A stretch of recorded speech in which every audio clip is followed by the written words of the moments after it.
षष्ठिயை நோக்க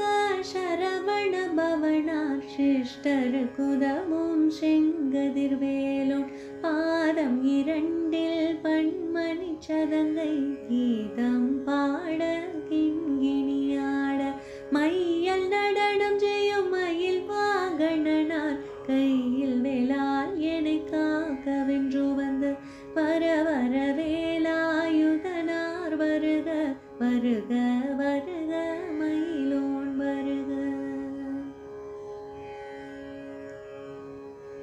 இந்திர முதலாய் எந்திசை போற்ற மந்திர வடிவேல் வருக வருக வாசவன் மருகா வருக வருக நேசக்குற மகள் நினைவோன் வருக ஆறு முகம் படைத்த ஐயா வருக நீரிடும் வேலவன் நித்தமும் வருக சிறகிரி